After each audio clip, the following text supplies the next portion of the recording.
Chers amis, avec mes collègues députés qui vont prendre la parole après, vous avez Jean Intègre en particulier, M. Florence Provendier également, nous tenons à être là avec vous dans ces moments si particuliers. On soutient la cause des Arméniens, on soutient la cause de l'Aksar depuis de nombreuses années.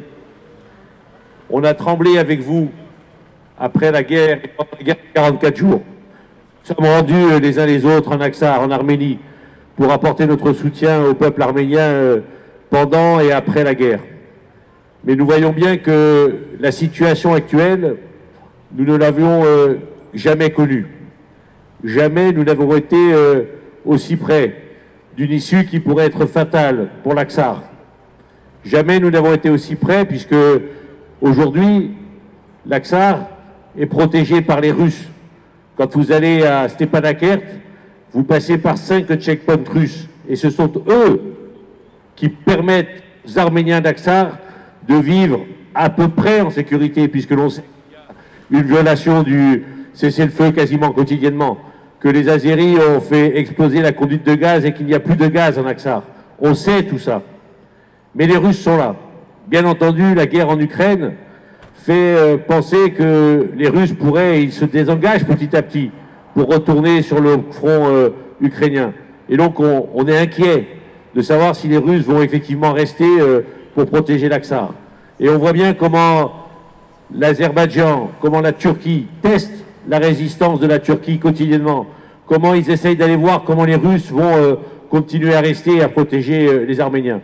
La France devrait jouer un rôle plus important dans cette période, à la fois en permettant de diversifier les forces internationales qui protégeraient l'Aksar et pour faire en sorte d'être le premier pays à reconnaître sur la scène internationale l'Aksar. C'est maintenant qu'il faut le faire. C'est maintenant qu'il faut le faire parce que le danger est réel, à la fois d'une nouvelle invasion de l'Azerbaïdjan sur ce qui reste du territoire de l'Aksar, mais Jules l'a dit avant moi, on sait très bien que dans les négociations qu'il y a actuellement entre l'Arménie, l'Azerbaïdjan et la Turquie, le destin de l'Aksar est en train de se jouer.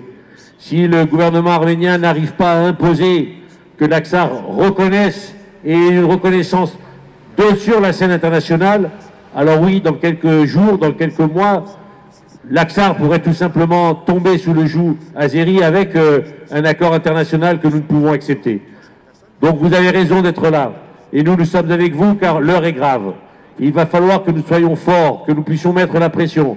Il y a la période électorale qui doit nous permettre d'inciter les candidats à prendre des positions.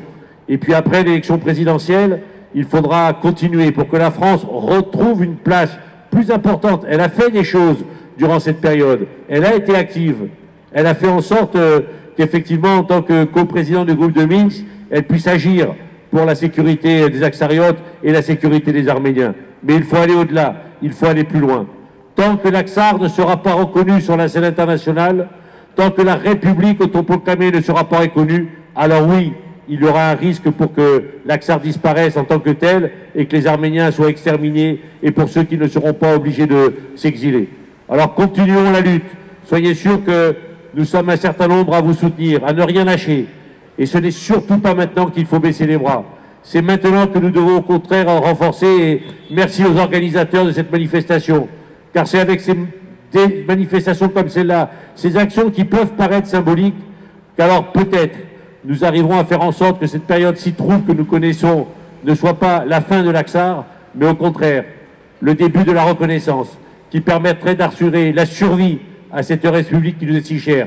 Car ne nous y trompons pas, si demain l'Aksar tombe, le lendemain de la chute de l'Aksar, les Azéris iront dans le sud de l'Arménie avec les Turcs pour continuer. Si nous baissons la tête, si nous acceptons que l'Aksar tombe, c'est l'Arménie qui tombera d'une manière ou d'une autre. Et nous, vous, bien sûr, Arméniens d'origine, Français d'origine arménienne, nous, les amis du peuple arménien, la France, amis du peuple arménien, ne pourra jamais accepter cela. La défense de l'Aksar, c'est bien sûr défendre cette république héroïque, mais c'est aussi défendre l'Arménie. Et si l'Arménie tombe, alors on sait très bien que ça ira plus loin. Il y a quelques mois, qui aurait pu penser que la guerre pouvait avoir lieu sur le sol européen? Si on nous avait dit ça il y a 6 mois, c'était tout simplement impensable. C'est le cas aujourd'hui. La guerre est sur le territoire européen. Donc tout est devenu possible dans le monde aussi trouble que nous connaissons. Alors encore plus que d'habitude, il faut être fort, volontaire. Et moi je voulais tout simplement vous féliciter, car vous n'avez jamais lâché.